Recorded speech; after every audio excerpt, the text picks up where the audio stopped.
Hello everyone, my name is Gauri Shankar Gupta, and in this video we'll see some topics of unit number 1 logarithm and partial fraction. तो ये lecture number 1 है और इस lecture 1 में हम क्या क्या इंक्लूड कर रहे हैं? Introduction, definition and types of logarithm. We'll see certain applications of logarithm too. So we'll begin with the introduction of logarithm. So logarithm का इन्वेंशन एक स्कॉटिश मैथमेटिशियन जॉन नेपियर ने किया था 1614 में. लॉगरिथम क्या है? Logarithm is a concept in mathematics that denotes the number of occurrence of the same factor in repeated multiplication. तो यहाँ पर हम एक स्पेशल तरह के नंबर्स को कन्वर्ट कर रहे हैं लॉगरिथमिक फॉर्म में. उसको बोलते हैं एक्सपोनेंशियल फॉर्म. एक्सपोनेंशियल फॉर्म क्या होता है? यानी किसी भी नंबर को खुद से मल्टीप्लाई करते हो तो हमें नंबर मिलता है. जैसे हमने 2 को 2 से खुद से ही मल्टीप्लाई किया, 3 टाइम्स तो 8 मिला. इसी को हम ऐसा भी लिख सकते हैं 2 क्यूब इक्वल्स टू 8. तो लॉगरिथम क्या है? Is a concept in mathematics that denotes the number of occurrence of the same factor. ये same factor in repeated multiplication, यानी से ये नंबर को खुद से आप जब मल्टीप्लाई करते हो तो जो नए नंबर्स बनते जाते हैं, इस तरह के नंबर्स को हम कन्वर्ट करते हैं लॉगरिथमिक फॉर्म में. सिमिलरली आप 100 कैसे लिखोगे? 100 को हम लिख सकते हैं 10 इंटू 10, यानी 10 को हम खुद से मल्टीप्लाई कर रहे हैं. यहाँ पर कितनी बार मल्टीप्लाई करना पड़ रहा है हमें? 2 times. So 10 square equals to 100. तो इस तरह के जो नंबर्स होते हैं, इस तरह का फॉर्म होता है, इसको हम बोलते हैं एक्सपोनेंशियल फॉर्म. और इस फॉर्म को ही हम कन्वर्ट करते हैं लॉगरिथमिक फॉर्म में. लॉगरिथमिक फॉर्म क्या होता है? वो इन्वर्स फंक्शन होता है एक्सपोनेंशियल फॉर्म का. एक्सपोनेंशियल फॉर्म मतलब जैसे अभी हमने लिखा 2 क्यूब इक्वल्स टू 8, इसको एक्सपोनेंशियल फॉर्म होते हैं. 10 स्क्वायर इक्वल्स टू 100, ये भी हमारा क्या है? एक्सपोनेंशियल फॉर्म है. इसी फॉर्म को हम लॉगरिथमिक फॉर्म में कन्वर्ट करते हैं. लॉगरिथम क्या होता है? एक्सपोनेंशियल का इन्वर्स फंक्शन होता है, यानी उसका उल्टा होता है. It is the combination of 2 Greek word. Logarithm 2 word से बना है, logos and एरिथमोस.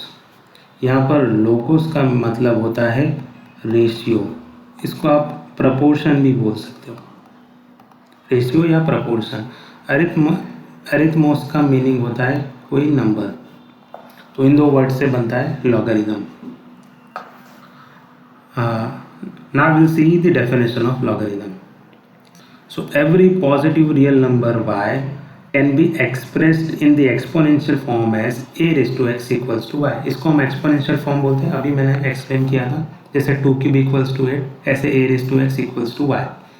Then x is said to be logarithm of y to the base a. तो अगर एक्सपोनेंशियल फॉर्म इस तरह का है a raised to x equals to y, तो हम क्या बोलेंगे? x को क्या बोलेंगे? x को बोलेंगे logarithm of y to the base a. तो अगर a raise to x equals to y exponential form ऐसा लिखा है, तो उसको आप लॉग में कैसे कन्वर्ट करोगे? तो सबसे पहले क्या करना है आपको? ये जो डिग्री x है उसको हम शिफ्ट कर देंगे राइट हैंड साइड में. यहाँ पर एक्सपोनेंशियल फॉर्म का जो राइट हैंड साइड है उसको हम लिख देंगे लॉग के साथ. और x जिसकी डिग्री ली है, जिसके ऊपर आपने डिग्री ली है a, उसको हम ले जाएंगे लॉग के बेस में. इसको बोलते हैं लॉगरिथम का बेस. इसको आप पढ़ोगे log y to the base a equals to x. इसको ऐसा पढ़ेंगे log y to the base a equals to x. यहाँ पर बेस के लिए रिस्ट्रिक्शन लिखा है कि बेस पॉजिटिव रियल नंबर होना चाहिए, बट वो 1 नहीं होना चाहिए. -1 मतलब r प्लस -1 का मतलब है हमने 1 पॉजिटिव रियल नंबर में से निकाल दिया. मतलब बेस जो हमारा है वो आप कोई भी पॉजिटिव रियल नंबर ले सकते हो, बट वो आप 1 नहीं ले सकते. तो बेस 1 नहीं ले सकते हम, बेस नेगेटिव नंबर नहीं ले सकते, और बेस 0. ये 3 बेस हम नहीं ले सकते. तो बेस आपका क्या होना चाहिए? वो हमेशा एक पॉजिटिव रियल नंबर होना चाहिए. बेस क्या होना चाहिए? पॉजिटिव रियल नंबर होना चाहिए, और उसमें भी 1 नहीं होना चाहिए. इसलिए हमने -1 लिखा है, यानी 1 को निकाल दिया है. ऐसा क्यों? वो मैं प्रॉपर्टीज ऑफ लॉगरिथम पढ़ूंगा तो डिस्कस करेंगे. x आपका कोई भी रियल नंबर हो सकता है और y यहाँ पर पॉजिटिव रियल नंबर होना चाहिए। Now will see certain types of logarithm.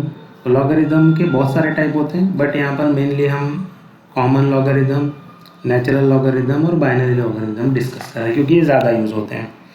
तो इसका जो क्लासिफिकेशन होता है वो अकॉर्डिंग टू द बेस होता है। जैसे कॉमन लॉगरिदम होता है जिसका बेस क्या होता है 10, नेचुरल लॉग होता है उसका बेस होता है e, यहाँ पर e का वैल्यू होता है 2.718। बाइनरी लॉगरिदम होता है उसका बेस होता है 2। तो अकॉर्डिंग टू द बेस इसके क्लासिफिकेशंस होते हैं। बेस आप कुछ भी ले सकते हो, जैसे हमने डेफिनेशन में डिस्कस किया था, कोई भी पॉजिटिव रियल नंबर एक्सेप्ट 1 को छोड़कर कोई भी पॉजिटिव रियल नंबर। तो यहाँ पर बेस 10 वाला जो लॉग होता है उसको हम कॉमन लॉग बोलते हैं। उसका मेनली यूज़ एल्जेब्रा में होता है, many applications in science and engineering also. जो नेचुरल लॉग होता है उसका मेनली यूज़ कैलकुलस में होता है। फिजिक्स में बेसिकली कैलकुलस में जब इंटीग्रेशन और डेरिवेटिव आता है तो उसके अंदर जो हम डेरिवेटिव और इंटीग्रेशन निकालते हैं वो हम नेचुरल लॉगरिदम का ही निकालते हैं। बाइनरी लॉगरिदम का यूज़ मेनली कंप्यूटर साइंस में होता है। Natural common logarithm and natural logarithm, जब आपने साइंटिफिक कैलकुलेटर अगर आपने देखा हो तो उसमें दो तरह के लॉग दिए होते हैं, एक एलओजी लॉग लिखा रहता है और एक एलएन करके लॉग लिखा होता है। एलओजी लॉग का मतलब होता है बेस 10 वाला लॉग और एलएन वाले लॉग का मतलब होता है बेस ई वाला लॉग। तो दोनों की को अलग अलग दिखाने के लिए बेस 10 वाले लॉग के लिए एलओजी कैलकुलेटर में लिखा होता है और बेस ई वाले लॉग के लिए एलएन लॉग लिखा रहता है। Now will see certain applications of logarithm also. पहला एप्लीकेशन है पीएच मॉडल में यूज़ होता है। पीएच स्केल क्या होता है, कोई भी जो लिक्विड होता है वो एसिड है या बेसिक है, एसिडिक है या बेसिक है, बेसिक मतलब अल्कलाइन या न्यूट्रल है, वो पता करने के लिए हम पीएच मीटर का यूज़ करते हैं। और वो पीएच मीटर में वैल्यूज आप लॉग की हेल्प से निकालते हो, क्योंकि पीएच का फॉर्मूला क्या है, minus log H+। Here H+ represent hydrogen ion concentration.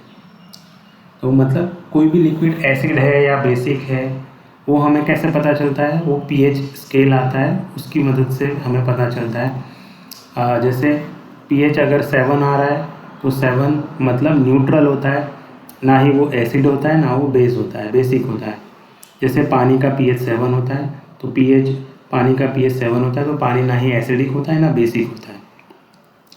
यहाँ पर 7 से कम वाले जो सारे प्रोडक्ट्स हैं वो सारे एसिडिक हैं और 7 से ज़्यादा वाले वो बेसिक हैं। जैसे हमारा जो ब्लड होता है वो बेसिक होता है, मिल्क होता है वो एसिडिक होता है, कॉफ़ी एसिडिक है, टमाटो एसिडिक है, विनेगर एसिडिक है। तो एसिड और बेस पता करने के लिए पीएच स्केल होता है और पीएच स्केल में लॉग की ज़रूरत होती है। सिमिलरली रिक्टर स्केल में भी लॉग का यूज़ होता है। रिक्टर स्केल होता है जब भी आप भूकंप के झटके मेज़र करने के लिए रिक्टर स्केल का यूज़ होता है। आपने सुना होगा रिक्टर स्केल पे भूकंप की इंटेंसिटी 6 आई, 6.5 आई। तो भूकंप की इंटेंसिटी मेज़र करने के लिए भी जो फार्मूला यूज़ होता है उसमें लॉग यूज़ होता है, जैसे m = log I/I0। यहाँ पर m रिप्रेजेंट करता है magnitude of earthquake, I represents intensity measure by the amplitude in seismograph 100 kilometre from the epicentre. तो एपिसेंटर के 100 किलोमीटर के रेडियस में जो इंटेंसिटी मेजर की जाती है वो I0 यहाँ पर एक कांस्टेंट होता है जिसकी वैल्यू 10⁻⁻12 होती है। तो भूकंप की इंटेंसिटी मेजर करने के लिए रिक्टर स्केल यूज़ होता है और रिक्टर स्केल ये फार्मूले से वर्क करता है जिसमें लॉग यूज़ होता है। तो भूकंप के झटके यूज़ करने के लिए जो रिक्टर स्केल होता है वहाँ भी लॉग यूज़ होता है। दूसरा एक एप्लीकेशन से साउंड इंटेंसिटी मेजर करने के लिए L = 10 × log I/I0। तो साउंड की इंटेंसिटी मेजर करने के लिए इंस्ट्रूमेंट दिया है और वहाँ पर उसके फॉर्मूले में भी लॉग यूज़ होता है। यहाँ पर L रिप्रेजेंट करता है loudness in decibels, I represent intensity of the sound and I0 is 10⁻12। So in that these are certain applications of logarithm. और भी बहुत सारे एप्लीकेशंस हैं but I have included these 3 applications only. Thank you.